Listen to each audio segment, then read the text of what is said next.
Gadget.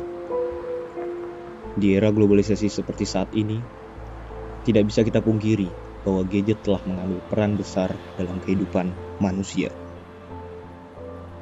Gadget benar-benar mampu memberikan pengaruh dalam menunjang pekerjaan serta membantu aktivitas manusia sehari-hari.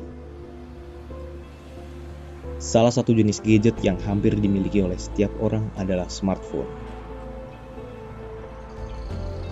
Di Indonesia sendiri, tercatat hingga pada tahun 2021, pengguna smartphone telah menyentuh angka 160 juta dan diperkirakan mencapai 89% populasi di tahun 2025. Ini sekaligus menjadi bukti bahwa gadget telah memberikan pengaruh besar bagi kehidupan masyarakat Indonesia.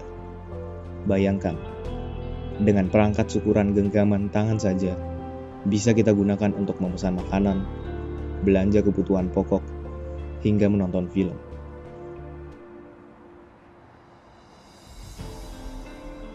Saya sendiri orang yang sering menggunakan gadget dalam hal apa? Tentu saja untuk sekolah, untuk belajar, untuk hiburan, dan untuk komunikasi. Berbicara perihal gadget, tentu akan erat kaitannya dengan media sosial. Berdasarkan hasil riset mengenai pola pemakaian media sosial di Indonesia, tercatat bahwa rata-rata orang Indonesia menghabiskan 3 jam 14 menit dalam sehari untuk mengakses media sosial. Dan angka tersebut diperkirakan meningkat di masa pandemi COVID-19. Media sosial ini dapat saya gunakan sebagai sarana belajar dan edukasi, terutama untuk tugas-tugas. Kadang-kadang sekolah memberikan tugas-tugas yang bisa kita manfaatkan media sosial untuk mengerjakannya. Yang kedua, kita bisa melihat informasi-informasi mengenai situasi pandemi COVID-19 dari update-update media sosial dan akun-akun info tentang update COVID-19. Bagaikan pisau bermata dua, gadget maupun media sosial juga dapat memberikan dampak negatif bagi kehidupan manusia apabila tidak digunakan dengan bijak. Kalau saya sendiri merasakan dampak negatif itu ada kecanduan atau bisa dampak psikologi yang saya rasakan. Kalau kita lihat atau yang saya alami, kecanduan dan segi psikologis yang terganggu ini lebih ke arah kita apa-apa kita selalu fokus terhadap gadget kita, media sosial kita saat kita beraktivitas. Contohnya saat kita pergi, kita harusnya bisa berkomunikasi dengan orang lain, tapi kita malah asik sendiri dengan gadget kita, HP kita, dan media sosial kita, sehingga kita melupakan tujuan utama dari kita pergi itu, misal berkomunikasi dengan keluarga atau liburan keluarga, tapi kita malah asik sendiri dengan dunia kita di dalam gadget tersebut. Nah, hal itu sendiri berdampak mengakibatkan kita tuh jadi tidak dekat dengan orang tua, jadi jauh dengan teman, dan kita hidup di dunia kita sendiri. Dari segi ibadah juga, adanya gadget ini, dampak negatifnya bagi psikologis ini mempengaruhi hubungan kita dengan Tuhan, yaitu dalam segi berdoa kita tidak fokus, sering lupa, dan kita lebih apa-apa misal makan harusnya berdoa, kita malah makan sambil pegang gadget dan melupakan berdoa. We know that engagement with social media and our cell phones releases a chemical called dopamine. Dopamine is the exact same chemical that makes us feel good when we smoke, when we drink, and when we gamble. In other words, it's highly, highly addictive. Lalu, bagaimana cara mengatasinya? Buat teman-teman semua, gue cuma bisa saranin, melakukan detox sosial media adalah hal yang sangat-sangat bermanfaat. Kayak ternyata banyak banget hal di sekeliling gue yang selama ini luput cuy, karena sosial media. Secara emosional gue ngerasa jauh lebih stabil, pikiran juga jauh lebih tenang. Bisa dibilang belakangan gue ngerasa lebih menghargai hidup.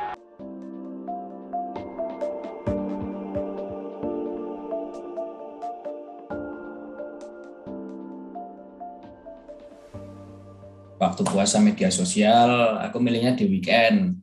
Soalnya kan keterbatasan sekolah, tentu saja kalau sekolah kita butuh yang namanya device dan selingannya media sosial gitu. Nah, waktu Sabtu itu sangat sulit karena Kalau sekolah mungkin kita ketolong selama sekitar 6-7 jam, kita itu masih fokus kepada sekolah. Jadi kalau main media sosialnya bisa dikurangi lewat itu. Tapi kalau dari hari Sabtu itu kita benar-benar full. Aku sendiri benar-benar full dari pagi sampai malam itu nggak ada kegiatan. Jadi cuman main HP.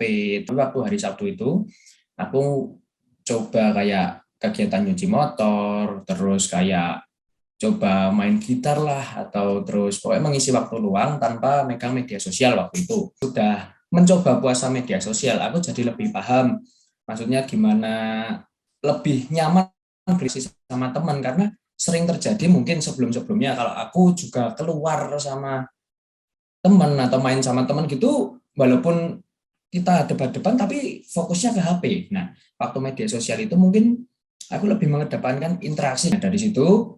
Jadi kita bisa lebih lebih apa ya, bisa dikatakan menghargai, juga bisa dikatakan membangun interaksi yang baik dengan orang di sekitar kita. Contohnya temanku yang waktu itu di depanku. Jadi kan kalau biasanya kita main HP asik sama dunia sendiri, sekarang bisa lebih memanusiakan manusia gitu ibaratnya, karena kita tidak dihalangi oleh yang namanya media sosial dan gadget lagi. Jadi selama puasa media sosial yang saya rasakan ini sulit tentunya, karena saya lakukan di hari Sabtu dan Minggu.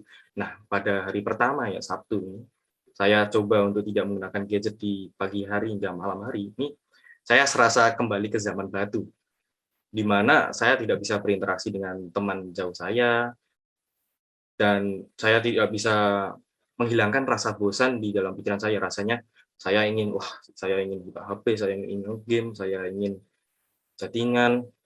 Itu muncul banyak sekali di kepala saya dan membuat saya tidak fokus. Bagaimana cara fokus saya? Saya fokus dengan kegiatan di sekitar saya. Ya, dari bangun saya untuk menghilangkan rasa ingin HP, saya olahraga. Lalu saya juga ingin membantu keluarga saya. Nah, saya membantu keluarga saya dengan membantu orang tua, membantu berkebun, membantu merapikan rumah. Lalu setelah saya melakukan puasa media sosial ini, saya seperti terbuka kalau sebenarnya masih banyak hal yang di sekitar saya.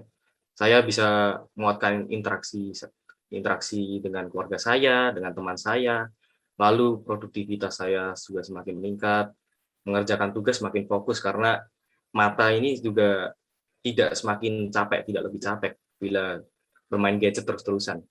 Ya, jadi saya melakukannya itu dibilang mudah juga tidak, dibilang susah juga tidak.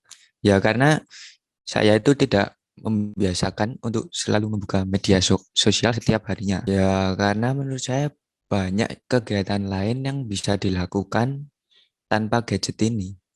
Lalu setelah puasa ini ya saya merasakan yang sebelumnya saya malas itu jadi tergerak untuk melakukan hal itu, karena untuk mengisi waktu yang sebelumnya hanya main HP seperti itu bisa diisi dengan yang lainnya seperti pembersihan rumah, belajar, mencuci motor, dan sebagainya itu. Gadget maupun media sosial pada dasarnya tidak dapat lepas dari kehidupan manusia, khususnya di era modern seperti saat ini. Walaupun begitu, bukan berarti bahwa gadget maupun media sosial dapat mengontrol kehidupan manusia. Perlu adanya kesadaran serta kebijaksanaan dalam memanfaatkannya. Tidak semuanya itu tentang gadget. Jadi jangan jadikan gadget ini seperti Tuhan. Tanpa gadget kita juga bisa hidup dan bisa melakukan aktivitas yang lain yang mungkin bisa mengembangkan diri kita. Walaupun ya gadget ini ya sebagai sumber informasi bagi kita, sebagai sumber sarana belajar bagi kita juga. Tapi ya sebaiknya penggunaan gadget ini diimbangi dengan hal-hal lain yang bisa lebih membangun diri kita juga.